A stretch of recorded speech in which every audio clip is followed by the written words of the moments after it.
Good evening, everyone. Thanks all for being here.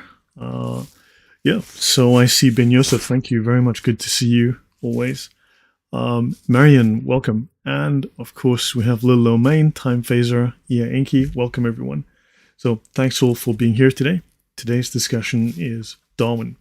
I hope to finish this next week. I need to finish off on World War One, and to show how Darwin influenced the German Republic and how they took on his ideas, and how scientists, social scientists, the elite, how they literally took this and made it into something psychopathic.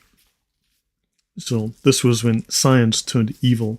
Science made psychopaths of people. All right, so welcome everyone. Okay, so last week we ended here.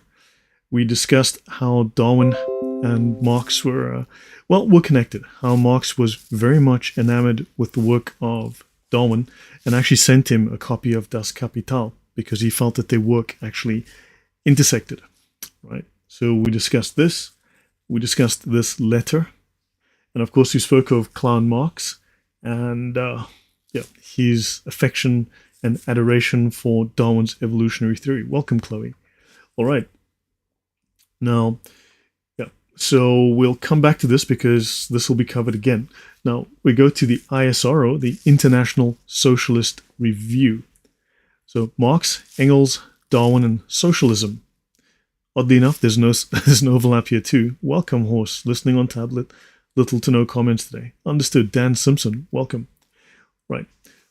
The evolution of the material conditions of society is in accord with Darwin's theory, explained by the incessant strife of the various classes with each other. Fortunato Martin, Rachel Barnett, welcome. So now you've got the struggle in nature, the struggle to survive, what seems to be this requisite violence to survive is now being taken from the natural world, from the jungle, the law of the jungle, and taken to the social realm. This is done by Marx and Engels. Have you heard of the peaceful protests in Gaza? More than likely fans of Andy Hitler and Luther. Yes. Sadly, yes. Yes. We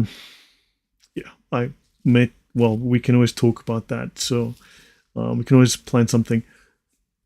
Now, oddly enough, here we've got, so this article is from Darwinism and Sociology from C. Bougler, Professor of Social Philosophy in the University of Toulouse and Deputy Professor at the Sorbonne, Paris. Right? It's published in Darwin and Modern Science, Cambridge University Press. So let me just start this again. So the evolution of the material conditions of society is in accord with Darwin's theory. So in other words, Marxism and Darwinism actually overlap. They are parallel theories. And it's explained by the incessant strife of the various classes with each other. Joel, Michelle, historical, welcome. So that in the end, Marx, like Darwin, finds the source of all progress in struggle. In other words, violence takes you forward. Right? Violence is what drives history. So now we've already discussed the whole pagan philosophy that they drew upon, where violence was necessary, where death was necessary to bring progress. Both are grandsons of Heraclitus, war, the father of all. And now we come back, Sola Scriptura, welcome. Now we come back to Heraclitus, I mentioned him previously. Heraclitus was the completely irrational pagan philosopher who said the dumbest things, but also stated that war was necessary to propel life forward. War, the father of all. Let's just click on that. Let's go back there. Heraclitus. War is father of all, and war is king of all. He makes some men gods and others men. He makes some slaves and others free. He also wrote that couples are wholes and not wholes. What agrees disagrees. The concordant is discordant. Right? We discussed the utter irrationality of this man's views. Up is down, left is right. Right? He who complains about training only trains in complaining. Right, so this is the level of idiocy that we are supposed to accept as science. Welcome, Just Janice, Rachel. Marx and Engels criticized aspects of Darwin's clumsy English style of argument, yet retained the highest regard for Darwin's scientific work. Marx described On the Origin of Species as an epoch-making work. Right, so hopefully this series, as I said, I should finish it next week, will be the definitive series on Darwin's social impact and the evil that actually is Darwinism, and the evil that is atheism. Those who control the means of production also control the society within which they live. Marx got a few things right, but it's an evil ideology, correct. In 1872, Marx sent a copy of Capital to Darwin, inscribing it on the part of his sincere admirer, Karl Marx, Welcome Dragon, and Dodzor. In 1883, at Marx's funeral, Engels said, just as Darwin discovered the law of development of organic nature, so Marx discovered the law of development of human history. So now you're taking this questionable theory, this utterly immoral theory, and they're applying it now to humanity as a whole in our social sphere, not just from a biological sphere. So, yeah, that will have the same kinds of outcomes, the same negative, dirty, disgusting outcomes we've seen already, where people have extrapolated Darwin's ideas on a scientific level. On a social level, of course, it just led to mass genocide. Same outcome. Darwin did for the understanding of nature what Marx and Engels did for human society. He overturned teleology, purpose, and essentialism, and established a materialist basis for understanding how organisms change over time. So in other words, they killed God and they introduced atheism. So yeah, he was no Christian. Killing everything is what makes everything better. That is Darwin's philosophy. Yes, Joel, that is Darwin's philosophy. Welcome, Sergeant Grinch. All right, and that is precisely what Marx meant when he said that On the Origin of Species contains the basis in natural history for our view. That he made religion obsolete and he made materialism, atheism, a necessary worldview. Darwino-Marxism's War Against All, ISR, so staying with International Socialist Review. Darwin's book completed historical materialism, so he's not pushing Christianity, he's not pushing religion, he's pushing atheism. This was the materialist explanation of the historical character of nature they knew must be possible. As Engels wrote in Socialism, Utopian and Scientific, nature works dialectically and not metaphysically. She does not move in the eternal oneness of a perpetually returning circle, but goes through a real historical evolution. In this connection, Darwin must be named before all others. He dealt the metaphysical conception of nature the heaviest blow by his proof that all organic beings, plants, animals, and man himself, are the product of a process of evolution going on through millions of years. So Darwin, religion killer. Darwin, church killer. Darwin, God killer. Fascinating. This is why scientists, materialists, scientists, atheists like him so much. Yes, they killed the concept of God. Excellent point. These people hate God so much, always looking to debunk and get rid of any moral responsibility whatsoever. Yes. So don't forget, Calvinism also takes away moral responsibility. I'm having a conversation with a Calvinist propagandist in my comment section at the moment. I wrote an article on when you look at Calvinism, right, with the fact that God decrees literally everything and nothing is up to you, God's will is supreme over everything. This makes Satan irrelevant. Satan has no role to play. Satan is simply another puppet controlled by God. Satan doesn't cloud your heart. Satan doesn't lead you astray. God sent you astray. God replaces Satan. God takes over the work of Satan. Do you understand the irrationality of Calvinism? Moving on. Engels, in a letter to the Russian socialist Pyotr Lavrov in 1875, all that the Darwinian theory of the struggle for existence boils down to is an extrapolation from society to animate nature of Hobbes' theory of the bellum omnium contra omnes, the war of all against all. The war of all against all. This is insanity. The war of all against all. Do you understand the extreme violence here? This is radical. This is extreme. This is the idea that everything fights everything. There is no peace. There is no cooperation. There is only the law of violence and thus survival. This is evil beyond measure. But this is what they believed, and this is what Darwin logically led to. And of the bourgeois economic theory of competition, together with the Malthusian theory of population. Hold on, so now Darwinism suddenly posits eternal war of everyone against everyone for your own survival only. That is completely psychopathic. That is beyond psychopathic. 2, bourgeois economic theory. Darwinism is now a financial system, an economic theory, and then of course the Malthusian theory of population. It's been written 1984. Correct, Rachel Barnett. I'm glad you made the connection, but that is true. Yes, we have always been at war with South Asia, right? Darwin's achievement, the materialist victory in science, is one of humanity's greatest achievements. In other words, atheism, destroying God, is one of humanity's greatest achievements. For that reason alone, no matter what his hesitations, delays, or middle-class prejudices, Charles Darwin deserves to be remembered and honored by everyone who looks forward to the ending of superstition and ignorance in all aspects of life. Fantastic. In other words, they're claiming that religion is superstition and ignorance. However, we've seen Darwin is literally pagan philosophy. It's literally 2,500-year-old pagan philosophy. We're talking primitive pagan trash, which was superstition, and it's simply just dressed up as science now. But, okay. Not like it led to several million people dying horrible deaths. Yes, yeah. Of course, science would never do that. Welcome, Nike. And, all right. Darwin's science applied in Germany. So let's skip forward, then we're going to skip back, because this whole thing will sort of end around the World War II phase. So between 1875 and World War I is where we'll end off. We will show where Darwinism really took it. This is where you see socially it developed. It really developed its social basis, its scientific basis during that period. But let's jump forward now to World War II. Benta J. Among the defeated soldiers of the German war machine was a young corporal in the Bavarian army. This man here. He was intensely bitter at the defeat of Germany and its allies, and this corporal found new purpose for his life by even more fanatically embracing social Darwinism than the leaders of the Second Reich. We discussed how they decided that slavery and genocide was a great idea because Darwin legitimized this as scientific, as actually promoting the development of better life.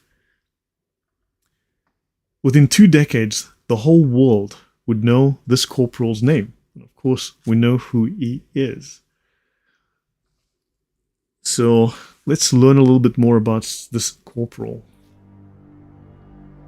Among the defeated soldiers of the German war machine was a young corporal in the Bavarian army. Intensely bitter at the defeat of Germany and its allies, the corporal found new purpose for his life by embracing an even more fanatical social Darwinism than that which had been adopted by the leaders of the Second Reich. Within 2 decades, the whole world would know the corporal's name. Unser deutsches Volk siegt heil! Sieg heil! Sieg heil! Sieg heil! Sieg heil! Sieg heil! Sieg heil! Sieg heil! Sieg heil!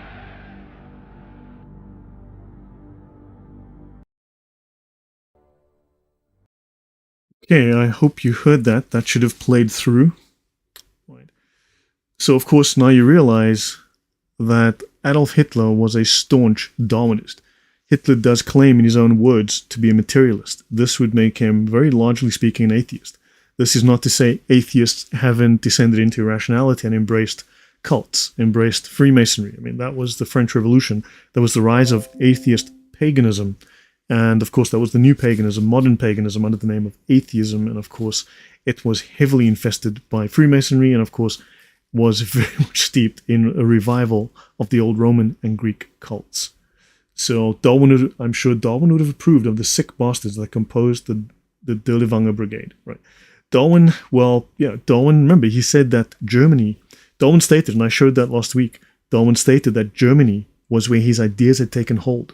Germany was where the young scientists, the young politicians, had adopted his ideas, and they would eventually force those ideas upon the world.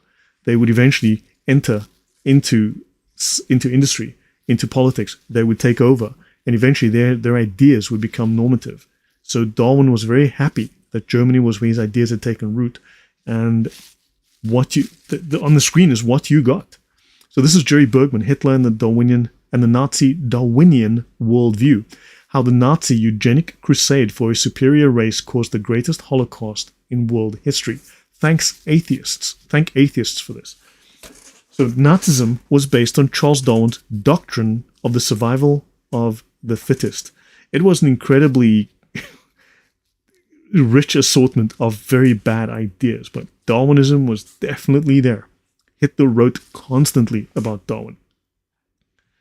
So Hitler stated that a higher race would always conquer a lower race, because this is what the law of evolution demands. He was implementing science. See, Hitler wasn't a genocidal maniac. He was a scientist, just doing Darwinian science. He was just bringing Darwinism to the world for your benefit.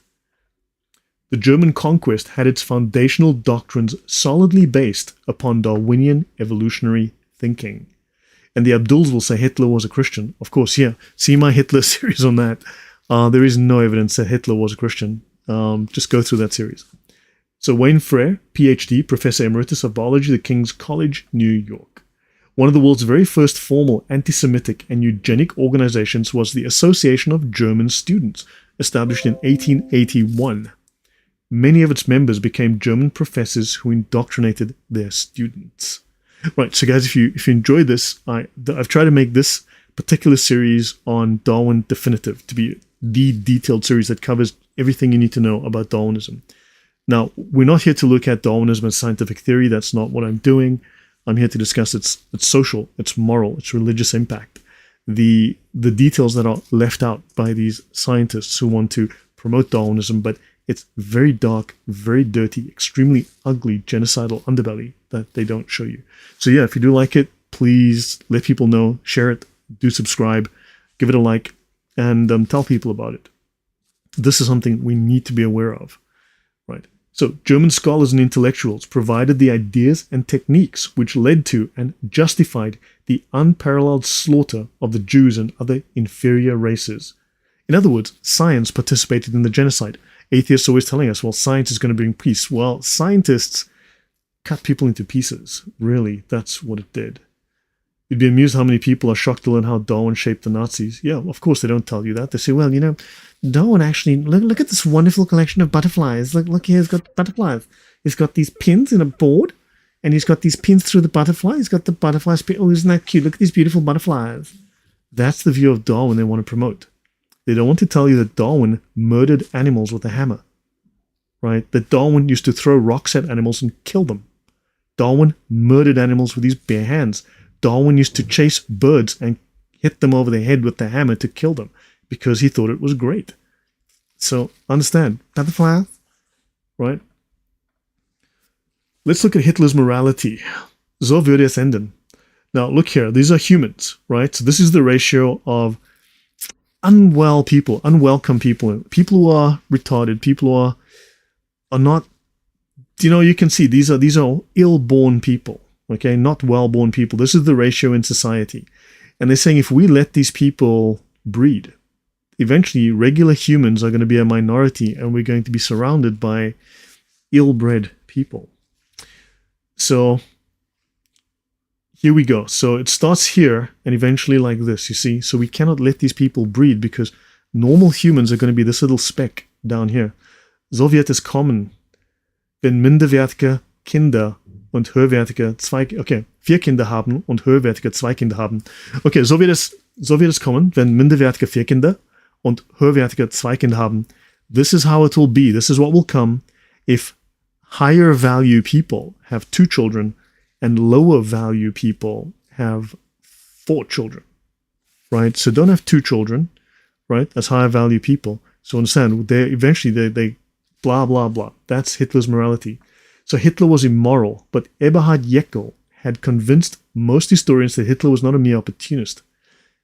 He was a principled politician with a well-defined worldview that he pursued relentlessly. He had a plan. He was logical, right?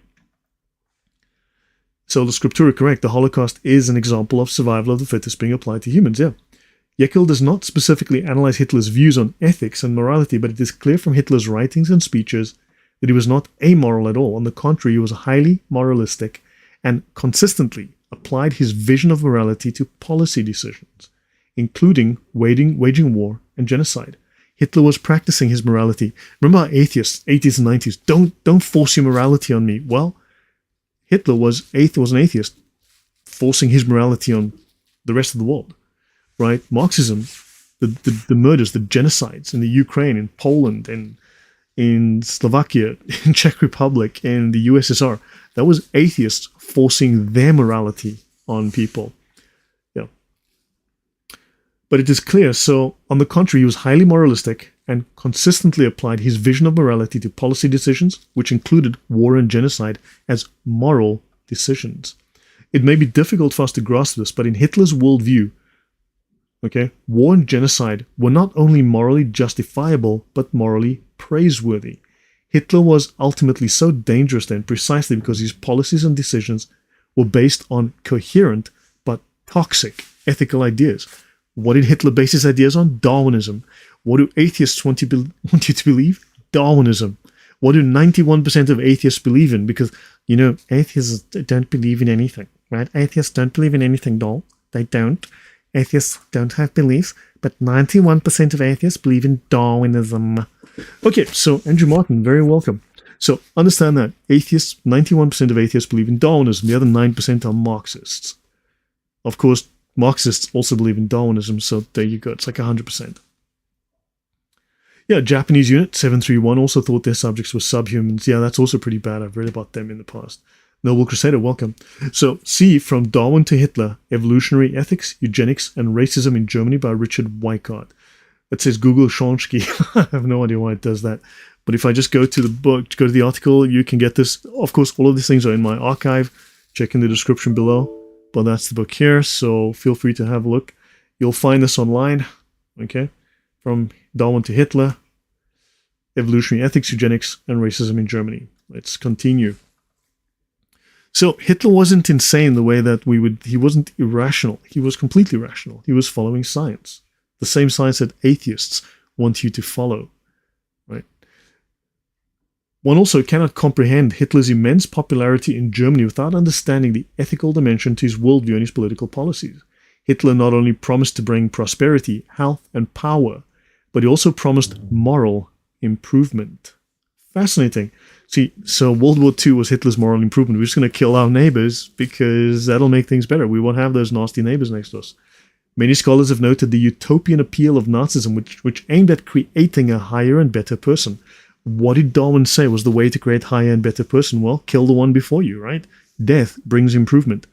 So yeah, get rid of the undesirables, and what you have is a better species. The police state he erected not only persecuted political enemies, but also tried to eliminate criminality and social deviance. Yes, the utopia. Nazi propaganda portrayed the Nazis as decent, clean-cut, well-shaved, upstanding members of society. Hitler continually criticized modern, urban society for its rampant immorality, especially the proliferation of sexual immorality and prostitution. So he was getting rid of the less fit, exactly. You see, so if you want a good society, just kill thy neighbor. That's the opposite of the Christian message. Yes, Vegetal, correct. In their eyes, they were moving humans up on the evolution ladder. Why do atheists not share this information with us? Why do atheists not tell us this? This is exactly where their philosophy leads. They always introduce you to, look at the butterflies, aren't they cute, lovely little butterflies? Yeah, the problem is Darwin doesn't just stop at little butterflies. Andrew Martin, correct. Just helping nature along. That's all they're doing, these innocent little Darwinist murderers. Yeah, especially those pesky little infants who haven't been born yet. Great for little spells if you're a Satanist. So why is Germany full of hers?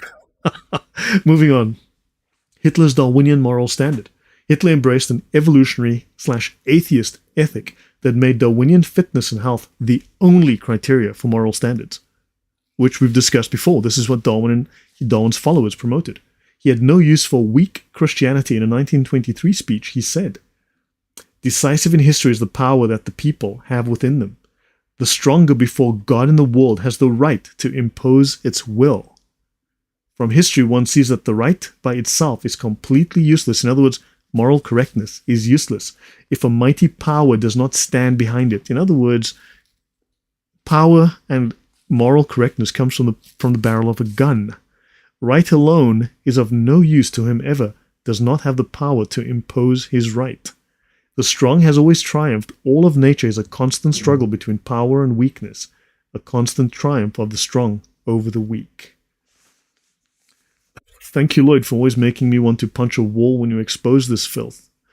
Yeah, look, man, I have to read this stuff. You have no idea how much reading I do.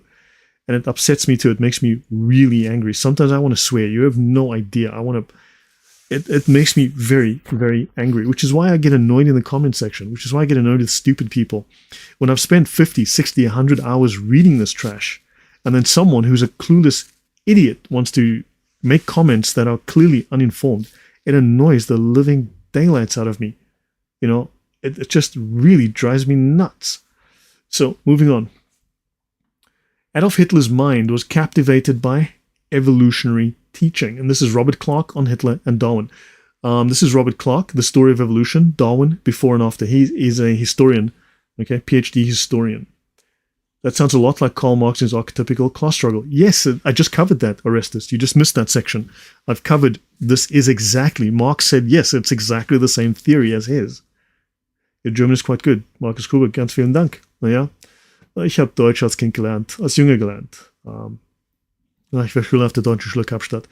Es ist ja eine ganz lange Weile, seit ich Deutsch geredet habe, denn ich glaube, es war vor 2 Jahren, dass ich zuletzt Deutsch geredet habe. Letzte Woche musste ich Deutsch sprechen, für etwa 3 Stunden, denn wir hatten diese, I forgot the word for meetings. Ja, ich hatte Deutschkollegen und ich musste Deutsch sprechen, denn die könnten kein Englisch. Naja, und die waren auch technische Gespräche. Und Mensch, ja, das war ganz schwierig. Ja. Lloyd is showing off. No, not at all. Okay, so Adolf Hitler's mind was captivated by evolutionary teaching, probably since the time he was a boy. Evolutionary ideas, quite undisguised, lie at the basis of all that is worst in Mein Kampf and in Hitler's public speeches. Gesundheit to you too, Ben Yosef. Lloyd speaking in tongues. Ja, ik kan ook Afrikaans praten als je wil, hè. Ik praat graag Afrikaans. Nee, ja, dat is mijn tweede taal bij de hees. Okay, so moving on. In a speech at Nuremberg in 1933, Hitler argued that a higher race would always conquer the lower race. Thus, there results the subjection of a number of people under the will, often of only a few persons, a subjection based simply upon the right of the stronger. Hold on, this is Islam.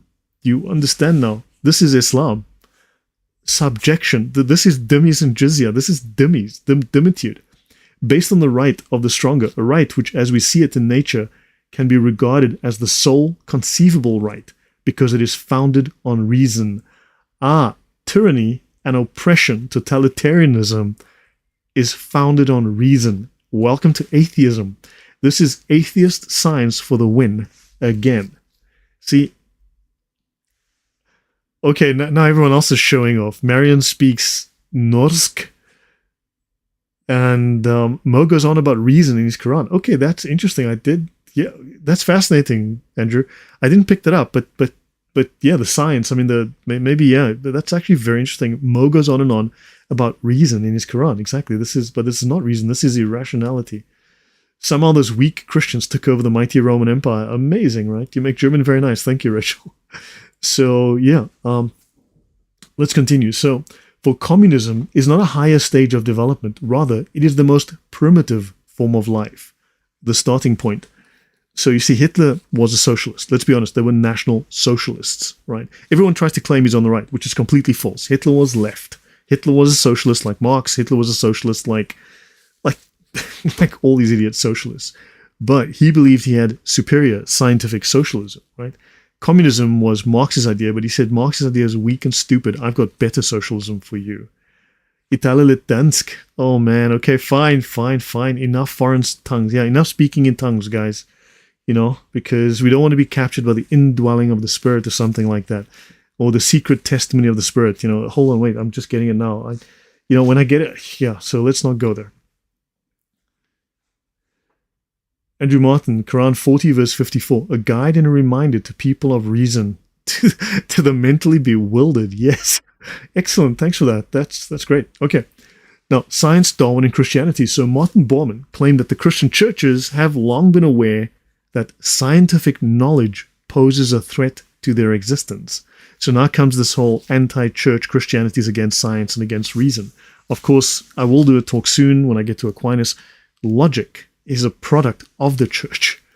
So therefore, by means of such pseudosciences as theology, they take great pains to suppress or falsify scientific research. Man, science falsifies itself on its own quite successfully. What, like 432% of academia is atheist, as you know. And more than 50% of academic research, as much as 80% or more in some disciplines, is known to be falsified research. Science falsifies itself all the time.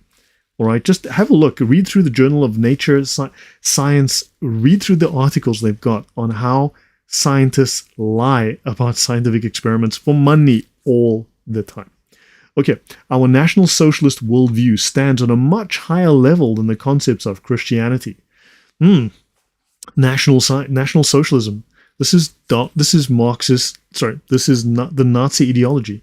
Hitler's ideology stands much higher, which in their essentials were taken over from Judaism, and of course, he hated Jews. So why would he want to adopt a Jewish ideology? For this reason, too, we can do without Christianity. So here's Hitler telling you, man, that Christianity, that comes from those nasty Jews. Can't have that. And of course, then every idiot's like, yeah, he was like, it's like the Jews. He didn't have any problems with the Jews, and he was a Christian. So atheism is just ingrained stupidity, honestly, at least, good grief. I mean, when you listen to atheists. There's a lot of that going on, reclimate and pandemic, yeah. German is my third language, but it's dried up a bit. Yeah, I haven't used it in like 20 years, but I haven't spoken German much. Right, that Hitler's opposition to Christianity was based on Darwinism was detailed by Oxford historian Ellen Bullock, who wrote that Hitler showed the sharpest hostility towards Christianity because in Hitler's eyes, Christianity was a religion fit only for slaves. He detested its ethics in particular. Why? Because it contradicted his immoral views. Its teachings, Hitler declared, was rebellion against the natural law of selection. Hold on, where did Hitler get that? From Darwin. The Nazis were practicing Darwinism. They were practicing Darwinists. They were devout Darwinists. Atheists need to own this fact. This is why atheists have gone out of their way to claim that the Nazis and Hitler were Christians, and of course they were on the right, not the political left. And Christianity was a rebellion against the natural law of selection by struggle and the survival of the fittest. This is Hitler using explicitly Darwinian language. Good point, Andrew. Recall that Christianity initially spread through the slaves of the Roman Empire. Good point. This is gold content. Thank you, Sola Scriptura, against those Abduls who keep saying Hitler was a Christian. Yeah, this content is not in my other Hitler series. Hitler did say this, yeah. Pedro, if you see my Hitler series, I think it's 2 or 3 parts, maybe more, 4 parts, I don't know. I go into detail, I go into depth about this, and by no means was Hitler a Christian. So taken to its logical extreme, Christianity would mean the systematic cultivation of human failure. Those were Hitler's words. So Christianity would lead to human failure. Right. Islam and Darwinism. You knew this was coming, right? You knew this was coming. Now, I have not dug very deep. There's a lot to be said here. I'm going to spend a few pages. I'm trying to be definitive. I want to be really detailed on this. So there's more to be said about this, but I don't want to spend a lot of time. I just want to show you that there is this link. And of course, anyone who wants to spend more time examining it can do so. During the golden age of Islamic civilization, Muslim scholars proposed a preliminary view of the evolutionary process called the Muhammadan theory of evolution of man from lower forms. Muhammad, hold on, he's familiar. What religion did he? Islam. And this is in the journal Nature. This is one of the 2 most influential scientific magazines in the world, the journal Nature. And it's called Evolution is the Disguised Friend of Islam. Isn't that just absolutely fascinating? Why is this not? Oopsie.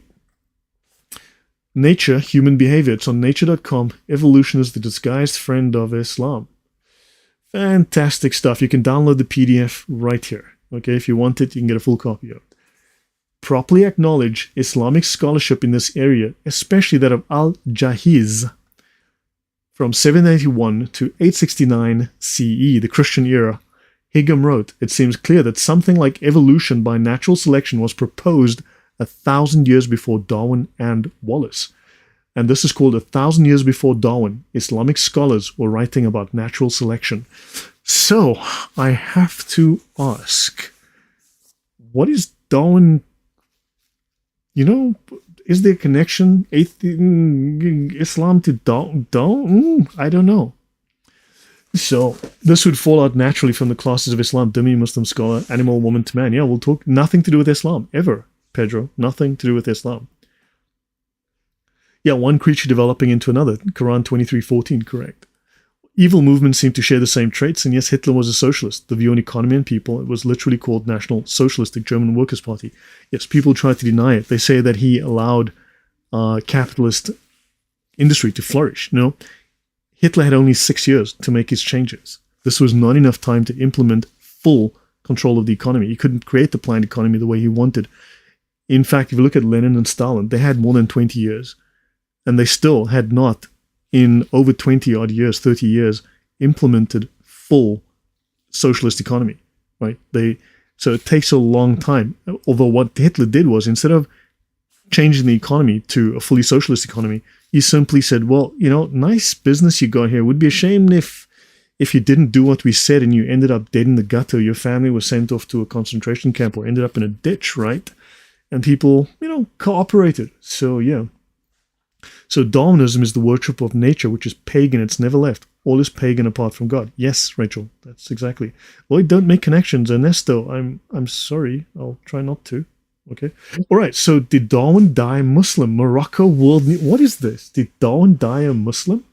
Morocco World News. Now, there's one slide in this deck that I'm not showing because, yeah, it's speculative, but yeah, it's really interesting. The story's interesting.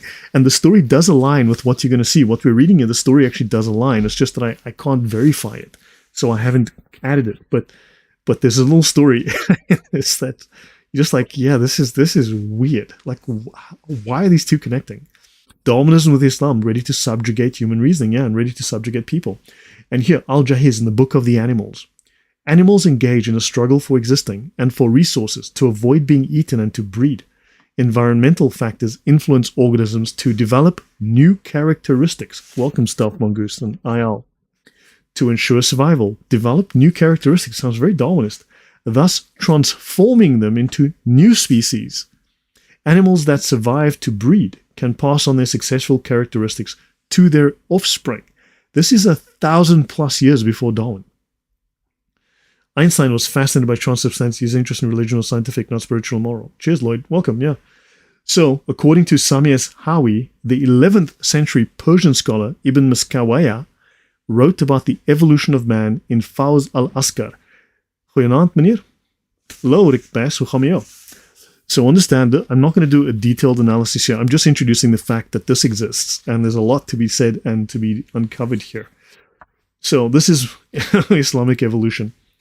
A Muslim secret society and evolution. 10th century Basra. Basra would be Iraq. Islamic Encyclopedia of the Brethren of Purity. So that's an interesting, the Brethren of Purity is an interesting story. Introduced the earliest attested evolutionary framework, similar to Darwin. It expanded on the Platonic, which is Gnostic, and Aristotelian concept of the great chain of being by proposing a causal relationship advancing up the chain as the mechanism of creation, beginning with the creation of matter and its investment with energy, thereby forming water vapor, which in turn becomes minerals and mineral life. So did Darwin evolve into a Muslim? Probably. So Muhammad was Darwinian, since he says a man must marry 4 women and reproduce. Yeah, well, or maybe Darwin was Mohammedan. Seriously, you just have to wonder sometimes. You're like, huh? Like, how do these things go together? Science, people, science, Islamic science. Darwin is now practicing Islamic science because Islam claims to be science. Don't look at my butterflies. Okay, does the Quran say anything about butterflies? Because if the Quran talks about butterflies, and yeah. Influential 14th century historiographer and historian Ibn Khaldun wrote in the Muqaddimah, or Prolegomena, Introduction to History, on what he referred to as the gradual process of creation. Some of Ibn Khaldun's thoughts, according to some commentators, anticipate the biological theory of evolution. He asserted that humans developed from the world of the monkeys. Oh, wow. Was Darwin doing a little bit of reading? Dawa equals Darwin. That man just won the internet. This man just won the internet. Dawa equals Darwin. Yeah, let's just get that up there. Dawa equals Darwin. Yes. Yes. This is scary stuff. But understand, how do these two connect? How does Darwin, hold on, Darwin is scientific. Atheists, 91% of atheists love Darwin because it's not religious, Darwin. And as we all know, Islam is very religious, right? Like really religious. But we are atheists. We don't believe anything. We believe in Darwinism because it's scientific. And of course, suddenly they believe in Islam. Darwin. Yes, Orestes, Lazanakis. Darwin. Yeah. Huxley was doing Dawa for Darwin, correct. Isn't there a chapter in the Quran called Al-Schmetterling, the butterfly? Yeah, but understand, I mean, what is the... Seriously, how does science suddenly equal Islam? How does Darwinian science equal Islam? Do you understand? This is crazy. So, right, and in a process by which species become more numerous, he believed that humans are the most evolved form of animals, as did Darwin, in that they have the ability to reason, and the earth began with abiotic components such as minerals. Slowly, primitive stages of plants such as herbs and seedless plants developed, and eventually palms and vines. And this is Neoplatonism meeting Sufism. Do you understand now? And Sufism claims to have been the founders of the Freemasons, and Darwin's father and grandfather were known Freemasons. All of Darwin's sons were Freemasons, or at least 3 of them were Freemasons. So there's a fair probability that Darwin himself was a Freemason. He was certainly surrounded by Freemasons. Freemasonry comes from Islam, from the Sufis, so the Sufis claim, and we've seen the whole palms and vines and trees stuff in Darwin's grandfather's writing. So, do you understand? Is this Darwinism? Is this Islam somehow? I mean, you have to wonder. 19th century scholar of Islamic revival, Jamal al-Din al-Afghani, agreed with Darwin that life competes with other life to succeed, with competition in the realm of ideas too. He believed life was created by God, though. On the origin of life, Darwin said, probably all the organic beings which have ever lived on this earth have descended from some primordial form. But here Darwin says this, into which life was first breathed. My question is how? Into which life was first breathed. So Darwin speaks of the origin of species, where an original proto-form of life becomes multiple forms of life.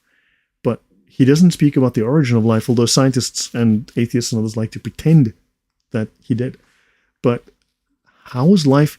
But notice, Darwin makes a reference to into which life was first breathed. That's an Islamic concept, right? That's a religious concept. Exactly, Joel Thomas. Am I wrong? This is a religious concept, and this is certainly an Islamic concept. So is Darwin trying to tell us something? Did his imam say, hey, Darwin, maybe you want to take these ideas and make it science? And Darwin's like, yeah, I'll do that, Alhamdulillah. So, yeah, I mean, entirely speculative, but all of this aligning with Darwin, it's just crazy. So, let's continue. Darwin's Mohammedan theory. Evolution was an accepted fact in Islamic scholarly circles. John William Draper, this guy here, lived from 1811 to 1882, was an English-born American scientist, philosopher, physician, chemist, historian, photographer, and contemporary of Darwin. His 1874 book, History of the Conflict Between Religion and Science, popularized the conflict thesis. That's that science and religion are in opposition, that they are antagonistic to each other. Of course, this was the idea that was promoted during that period, the 19th century. This is not true. Christian logic, Christian rationality, the Christian worldview created science, and proposing intrinsic hostility in the relationship between religion and science. And Mr. Draper here, this scientist, who's probably an atheist, he elevated Islam over Christianity. Isn't that odd? Just like Hitler did. Isn't that weird?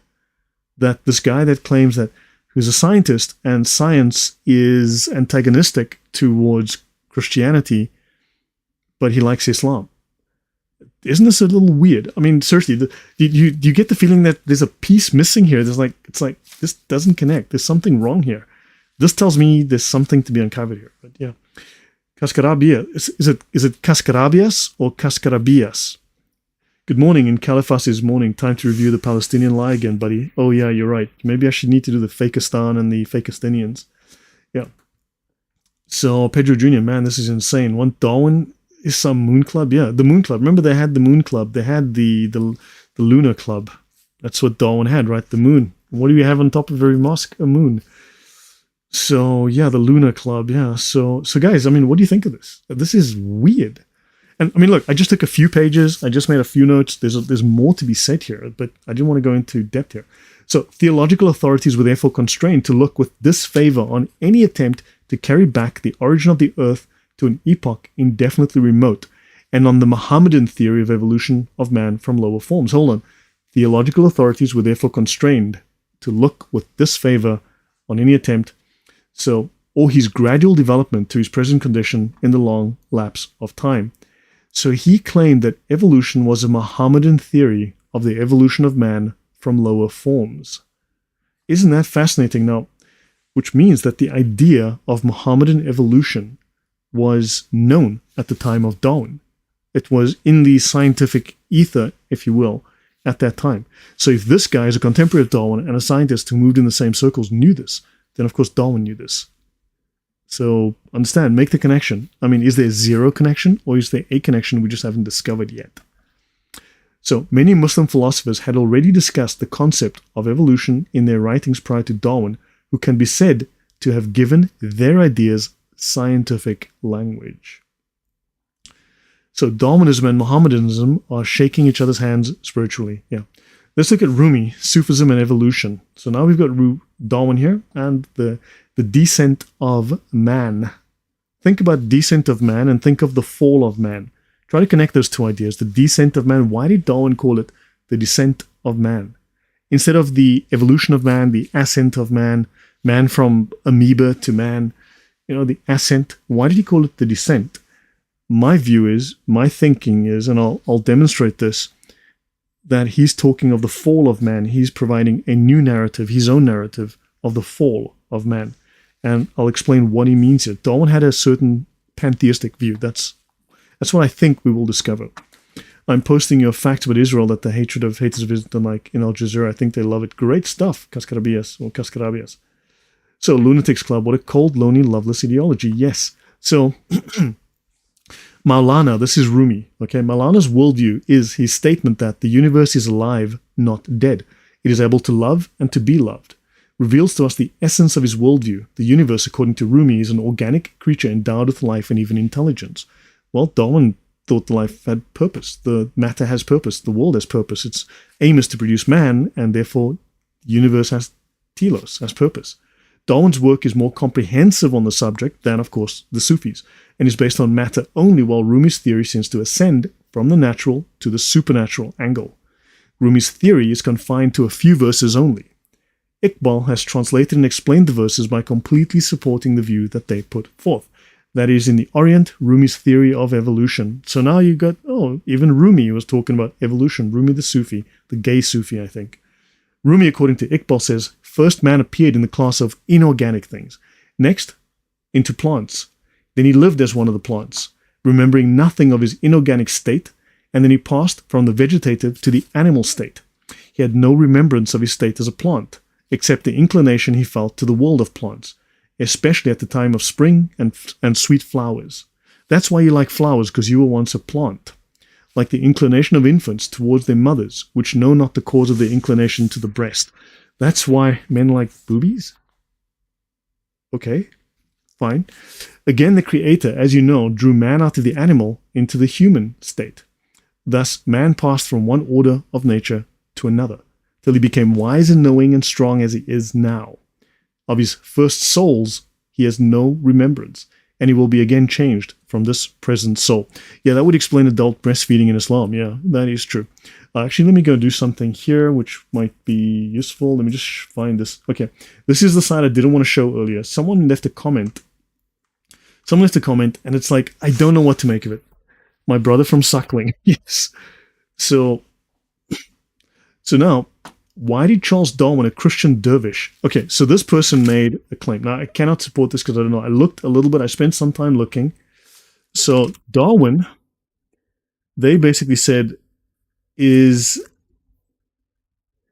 you have the term Darwish, okay, which we also know as dervish, which you will know as a Sufi, okay? Let me actually just find something. I'll explain what I mean here.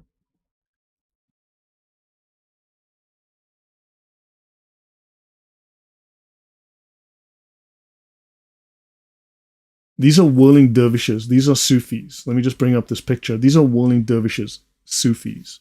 All right? So this person was saying that the name Darwin is a derivative of Darwish, which is dervish, which is Sufi. Right? Now, is that true? I don't know. Now, they says here Darwin was a Christian dervish, right? Let me tell you a story first. Once upon a time, there was a Sufi who, while giving lectures, never looked at the faces of his followers. One day, a disciple asked, "Why don't you look at the face of the disciples?" And the Sufi took off his namaz cap and put it on the head of the disciple. When he wore the cap, the disciple looked at his fellow members and saw that each man is some sort of animal. So, some are panthers, some wolves, some are bears, some are tigers. That is the kashif, the insight, the theological insight, the spiritual insight that the disciple got, and he could see the nafs, the soul of the people, and the soul of the people was mostly at the animal level. So you can see this is like Pakistani or, very bad English, but this is something someone sent me. The story, that's something that they had found on the internet, and it's just interesting. It's just curious.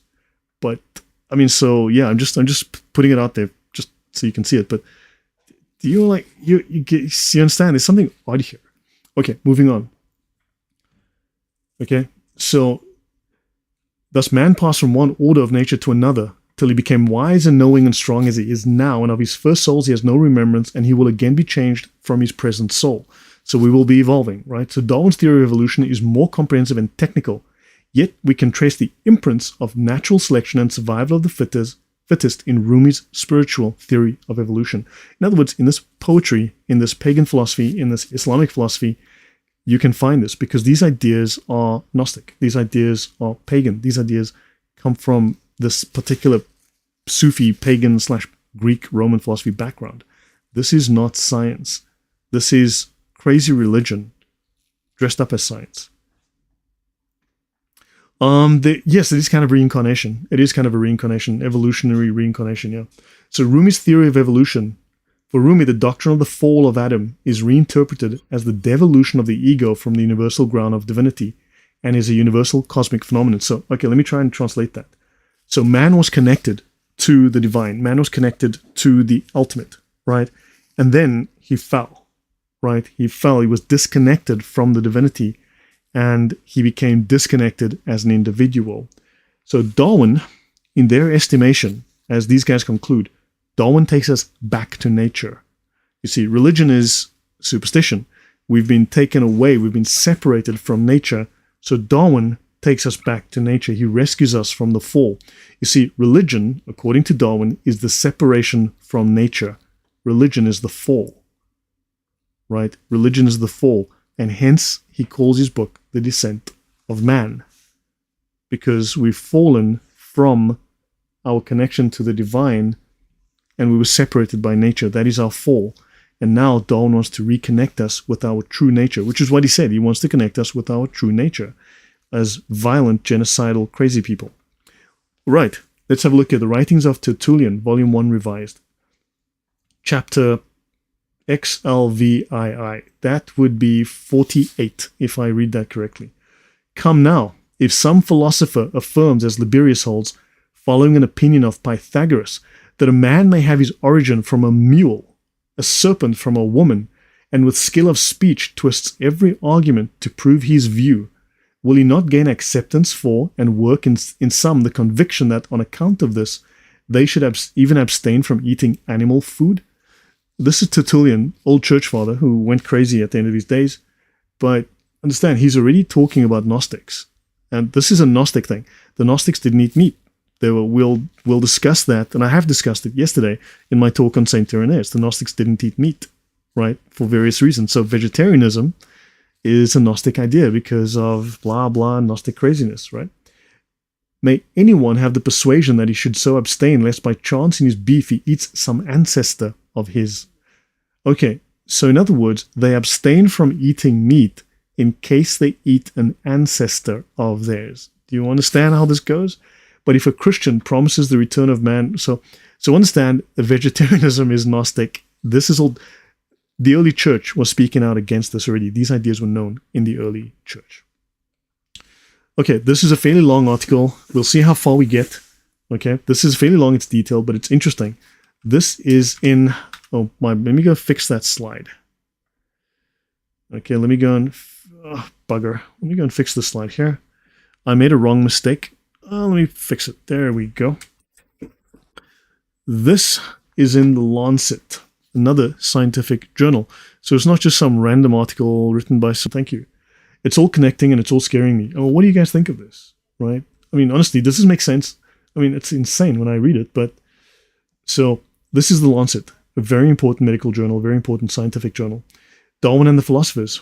Okay, written by a Muslim as well. And you can download it, right? Charles Darwin is widely venerated as the man who discovered evolution, but did he? Yes, vegetarianism is Gnostic. Yes, vegetarianism is Gnostic. I covered it yesterday or the day before in my talk on Irenaeus. I actually mentioned that. I went across those Gnostics who were vegetarian for stupid reasons. When Darwin wrote the theory that complex life developed from simple life by material transformation, this idea was already old. It had been advocated by, among others, his paternal grandfather, Erasmus, the Freemason. Did Darwin then, and poet, right, and pagan philosopher, did Darwin then discover the mechanism of natural selection? No. His achievement was to propose that life, including human life, developed and could be explained solely by mechanistic forces, like the Muslims were saying, primarily natural and sexual selection. Life was material and consciousness is an epiphenomenon. Darwin has shaped our thinking so thoroughly that his radicalism can be underestimated. Until a few centuries ago, Western philosophy, so in other words, it's so normalized that we don't realize how radical, how crazy Darwin's thinking is. Centuries since, welcome, I got your email, thank you. Does the word agnostic come from Gnostic? So the word agnostic comes from Huxley, Thomas Huxley, who created it to describe himself. He belonged in this London gentleman's club, whatever the name was, and he was a poor guy. He was the odd one out. He was of the lower class, and he wanted to give himself a title, and he coined the term agnostic in the mid-1800s, 1840s. And although he claimed to be an agnostic, he was violently anti-Christian in his language, in his behavior. He was incredibly anti-Christian, explicitly so, anti-Christian. So, where did that comment go? Very interesting. So, there it is, yeah. So, no, it was just cover to claim he's agnostic. He's neutral, but he was not neutral. He was biased heavily to one side. So, until a few centuries ago, Western philosophy on the whole regarded consciousness as important and matter as an ephemeral expression of it. In other words, consciousness came first, the soul came first, matter was just an expression of the superior divine perfection, right? And Darwin, of course, just destroyed the whole idea of spirit. So Pythagoras and Parmenides described a universe suffused with divine consciousness. Indeed, did anything else exist? No, right? Matter was just a crude form of the perfect. So Plato regarded the material world as a shadowy representation of divine archetypes, right? Just go and check something here. I made a few of these. This is the philosopher Plato, right? The philosopher Plato. Here's another one of the philosopher Plato. Yeah, I just thought that it's a fun game. The philosopher Plato. Let's have another look here. The philosopher Plato. Yeah, pretty awesome. Yeah, I'm a genius and I'm a poet and I don't even know it. Okay, so moving on. Plato the Great. Yes. So Plato regarded the material world as a shadowy representation of divine archetypes. Aristotle felt that consciousness could be known by the study of the visible world. And he created modern scientific disciplines, including biology. But Aristotle wrote that organisms developed according to their non-material form. So the soul, the spirit, right? what was metaphysical shaped the physical, or the essence. The supreme form of the universe was divine. Such science could easily be harmonized with the philosophy of Thomas Aquinas, for whom the visible universe reflected the aspects or the names of God, the character of God. So Darwin and the Philosopher, Part 2. Aristotle was reintroduced to the West by philosophers such as Averroes. In medieval and early Renaissance times, Eastern and Western philosophy were not always easily distinguished. So there was an overlapping of philosophies between East and West, and therefore you had this bleeding of these very Gnostic, well, Islam does claim to be Gnostic, right? These philosophies into the West. Ghazali, known in the West as the proof of Islam, the Hujjat al-Islam, was known in Europe as a Christian theologian, sound in doctrine, which is insane, right? Ibn Arabi was venerated as Dr. Maximus. And he asks here in this Lancet article, in this legitimate, top-end, elite scientific journal, did Darwinism too arrive from the East? And the first indications are promising. Hello? So, seriously, the first indications, the evidence seems that Darwinism is Muslim. Am I reading that right? Okay. Correct, Joel Thomas. Islam has a fine pedigree of Gnosticism and all credited to Hermes Trismegistus. So guys, do you understand where this is going? I have experienced 770 molds. I died from minerality and became a vegetable. And from vegetativeness I died and became an animal. I died from animality and became a man. There's a lot of dying going on here. In other words, to evolve, you must die. Didn't Darwin say the same thing? Then why fear disappearance through death? Next time I shall die, bringing forth wings and feathers like angels. Gnosticism was the worship of angels. There were creatures more powerful than the angels, angels above the angels, greater than Jesus, that they followed, the eons. So even St. Paul called Gnosticism the religion of angels. These people worshipped angels. So I shall die, bringing forth wings and feathers like angels. After that, soaring higher than angels, like an eon, what you cannot imagine, I shall be that. The Gnostics. So, okay, am I making idle speculative conclusions here? Am I just drawing this out of thin air? Or do I have basis for starting to make these crazy connections? So, but Rumi, the author, envisages not material but conscious evolution, in which people transcend their merely material, behavioral, and cognitive characteristics: mineral, vegetable, animal. Notice, not spiritual. Mineral, because your bones are minerals, let's say. Vegetable, because, well, whatever. Animal. So you are still an animal. You are not a truly enlightened being, and become able to interact with objective reality. But this evolution involves death. Not my words. This evolution involves death. Darwinism is a death cult. We've come to that conclusion already. We've described in detail how it is a death cult. It demands death for progress, right? Ceasing to be merely individual and becoming part of a flow of compassionate consciousness. We kill you because we mean well. Centuries since, it makes sense. Islam definitely feels like a survival of the fittest ideology. Yes, it is. It says, be not weak when you are uppermost. I mean, this aligns with this philosophy. It does. Oh, Atex, I think you have a mistake in West as proof of Islam. It should be in the East, as I think. Known in the East, you're right. You're right. But the thing is, this is his official title. The Hujjat al-Islam is an official title, so he'll be known. It could be, yeah, I'm known to make little typos. That is true. You guys know that I do miss a few things here and there. So that is possible. I'll take it on, yeah, let's just say, just make West, East, and that's probably more correct. Okay? So, but he is known as the proof of Islam. That is, he's the highest regarded Islamic scholar after Muhammad himself. All right? Last page of this one on the Lancet. Darwin pioneered the materialistic approach to history, like Marx. Freud regarded The Descent of Man as one of the most important books ever written. His psychological, anthropological, and sociological works either drew heavily from Darwin or come from the same root. Darwin inspired social scientists, but also drew from them, like Thomas Malthus. Malthus was inspired by a fabricated account of goats multiplying before being eaten by dogs on an island off the coast of Chile, where Alexander Selkirk had once allegedly been marooned. Now, we opened with Darwin's inspiration from Malthus. Darwin read Malthus, and Darwin went, boom! Light bulbs went off in Darwin's head, and Darwin's like, yeah, this evolution thing makes sense because of Malthus. And now we discover Malthus took a fabricated study of goats. And this is science, people. Atheists will let you know this is science. Okay? Welcome to atheist science. It is utter garbage. This is the garbage that science. So continuing. Herbert Spencer, who coined the phrase survival of the fittest, articulated a general doctrine of evolution in which material progress was universal and occurred through competition.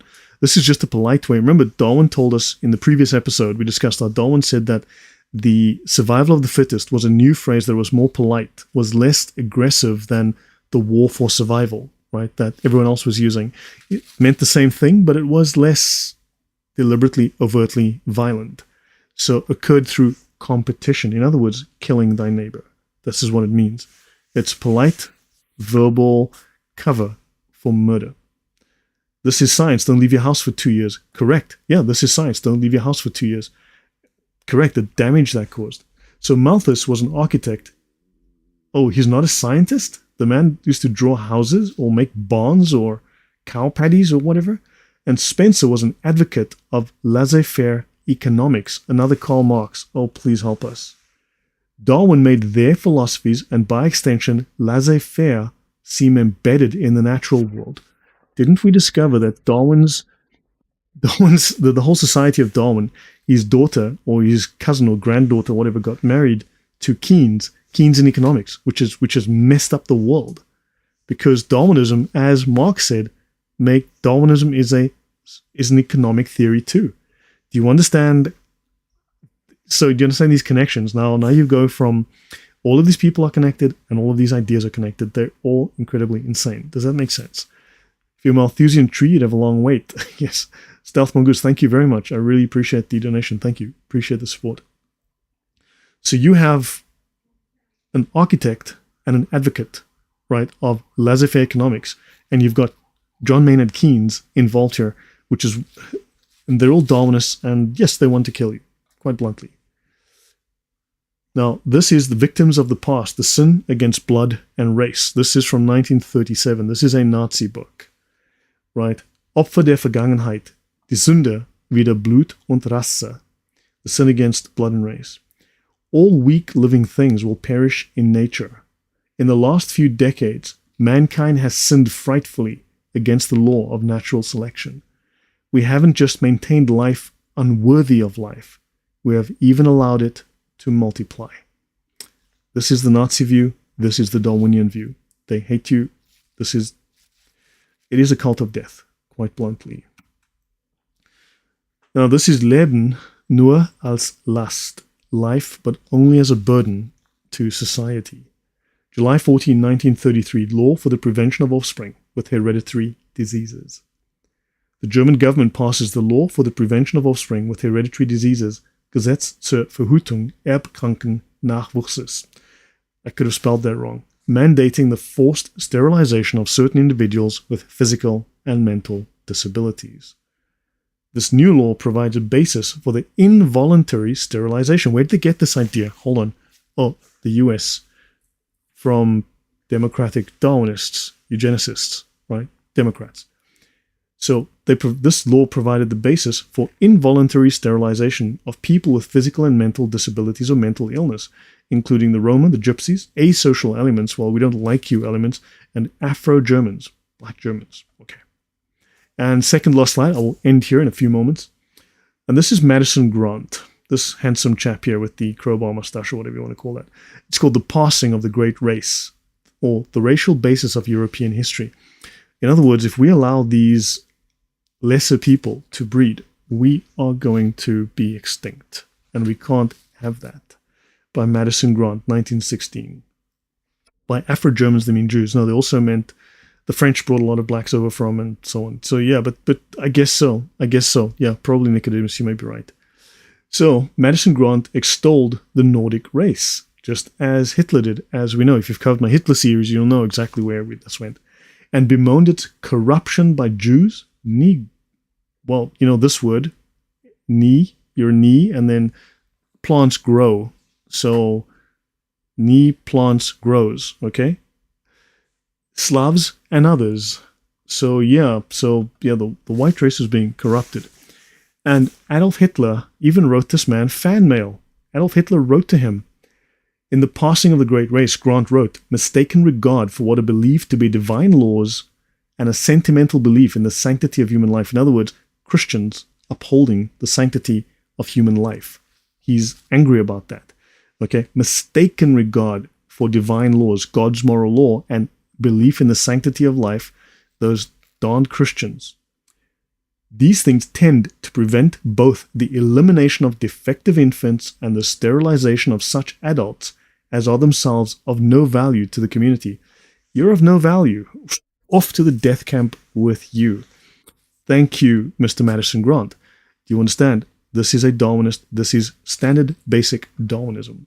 The laws of nature require the obliteration of the unfit, and human life is valuable only when it is of use to the community or race. This is 1916. This is a few days before Mr. Hitler got into power, so understand he's getting these ideas from here. But then this came, these ideas were present in the 1870s amongst the Germans then with their first genocide in Southwest Africa and other places where they were doing the same things. So, and they came from Darwin originally. Centuries since, there's, I think, Hermetic Order of the Golden Dawn, and Aleister Crowley joined, had racial thoughts just like this. Yes, they were very racist, correct. Correct. And in fact, the Germanen Order, right, was extremely racist as well, correct. So, a fan letter from a famous author called Grant's book his Bible. The letter was from Adolf Hitler. Hitler called this book his Bible. That the law of nature requires the obliteration of the unfit, and human life is valuable only when it's of value to us. It was the first foreign book published by the Nazis. This book, The Passing of the Great Race, was the very first book published by the Nazis, and you can see why. This is Darwinian, this is disgusting, this is filthy, this is evil. Just Janice? Yes, correct. This is incredibly sickening, but this is atheism. So I'll do one more slide, and then I'll finish. It's the only slide that I'll put in that's scientific. I mean, it's somewhat controversial, but it's from Sir Fred Hoyle. That's Sir Fred Hoyle here, a British scientist, right? A former atheist who started to question his atheism.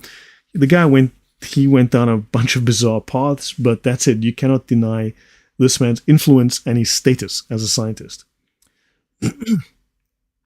Right, now, the likelihood of the formation of life from inanimate matter is 1 to a number with 40,000 zeros after it. It is big enough to bury Darwin and the whole theory of evolution. He started to study, because of modern science, he started to look at Darwinism as a scientific possibility and said, this is garbage. He was hated by other scientists because he was just like, this is trash. Once we see that the probability of life originating at random is so utterly minuscule as to make the random concept absurd, it becomes sensible to think that the favorable properties of physics on which life depends are in every respect deliberate. It is therefore almost inevitable that our own measure of intelligence must reflect higher intelligence, even to the extreme idealized limit of God. Now, this is not making this man a Christian. He believed in pantheism, he was probably drifting all over the place, but he was willing to entertain the idea of God because his view was Darwinism is garbage, it cannot be true. He was desperately looking for a solution, preferably not God, but his atheism came under attack because he started to doubt it. Fred Hoyle was a British astronomer who made major contributions to science, including theories of nucleosynthesis and the source of quasar energy. Science is what led him to question his atheist position. So, and it's probably even greater now with some of the recording. Yeah, exactly. The cell has become more complex, not less. The cell has become far more complex, and the answers are moving further away, not coming closer. Benta J says, if Christianity was not present, the world would be in a mess. And yes, they hated God and they hate Jesus Christ. So guys, I will end the genesis of World War I and the scientists and the politicians, but the scientists the beliefs that they held that were derived from Darwinism, and we'll end there. And it shows you how the intellectual elite of Europe embraced Darwinism and how it led them to the path of becoming psychopaths, of endorsing murder. It's as simple as that. So guys, I hope you enjoyed this. If memory serves, Fred Hoyle also wrote a few sci-fi novels. Yes, he was a brilliant man, controversial as well. Okay, all those who hate me love death, said the Lord. That's from Vegetable, and that's true. Any thoughts on the current war? Hamas is a wing of the Muslim Brotherhood in Egypt. If you read the Hamas charter, I think charter number 22. Now, they changed their charter a few years ago, but if you read the previous one, because the previous one was a lot more obviously aggressive and violent and showed their intent, they watered down the language in the new one, but they still abide by the old one. Hamas is a wing of the Muslim Brotherhood in Palestine. The Muslim Brotherhood is an organization that was founded by a Sufi, and a Sufi Freemason. So he was the Hassan al-Banna being builder, right, meaning Mason, Freemason. Hassan al-Banna, the Freemason Sufi, he, in 1928, when he started his organization, he had a 100-year plan to destroy the West and a 100-year plan to destroy America by 1928. And they have poured millions and billions of dollars into this program, and they are known to be extremely violent. They are beholden to the laws of the Sharia, which means that they must wipe out all Jews to bring the end times. They must murder every Jew on the face of the planet. This will then purify the earth, and this will bring back Muhammad. This will bring back Jesus, who will come back as a warlord fighting at the right hand of Muhammad. Jesus will then kill all the Christians, destroy all the churches, and there will be no more Jews. There will be no more Christians. All the pigs will be killed. Everyone will convert to Islam. Those who do not convert to Islam, Jesus will kill. And then Jesus will pray behind Muhammad. 100 years finishes 2028. Got a couple of years to go. And then what happens is that Jesus will pray behind Muhammad as a Muslim, because Jesus is a Muslim, and then Jesus will marry and die on earth. That's the story. So understand, they are trying to bring this particular event to a head. They're trying to bring the apocalypse, because this is their idea of the eschaton. So, of course, we know that Starbunkers, but this is what they believe. This is what they believe. So it's insane, but that's what they believe. This is murder for the sake of Allah, quite bluntly. So yeah, guys, I will leave it at that, and I hope you've learned something. I hope you see now that you need to actively work against these philosophies, against these utterly depraved philosophies. They are, all of them, you'll notice, all of them are connected. All of them are anti-Christian. All of them are anti the Bible. So yeah. So guys, I will be back in a couple of days. I need to finish Irenaeus. I need to finish the slides on Irenaeus, and I'm also working on the Gospel of James, Saint Mary, and the apocryphal Gospel of James, the Proto-Evangelium of James, and we'll start to look at the early church fathers, early philosophy, and how all of these things actually start to connect, and how the Gnostics connect into that. Then I'll probably do another show on the Gnostics. I'll do one more talk on the Gnostics, and I'll go through a list of heresies. I've got like 8 talks on heresies planned. So, Century Since, I'll send you an email and we can chat. So guys, thank you. I hope you've enjoyed it. Crowley, yes, I started Crowley. I need to get into Crowley. Guys, everyone, 3 times this week, people have said, thanks to you and the team. I'm like, what team? I am the team. You're looking at the team. I am the whole team. So guys, yeah, thank you. Appreciate the support. It's been really fantastic. Thank you. So please share all of this. Talk about this. Take screenshots. You can buy these slides. These are not done yet. I'm a one-man band, yeah. So, yeah, these slides I should finish within the next week or so. This is going to be like 150 pages. But I want it to be definitive, to really demonstrate. There's no I in team. Yes, little low mind. Thanks. Yeah. So thanks, guys. All the support. Thank you again. And we will see you soon. Okay? Take care. Good night. God bless.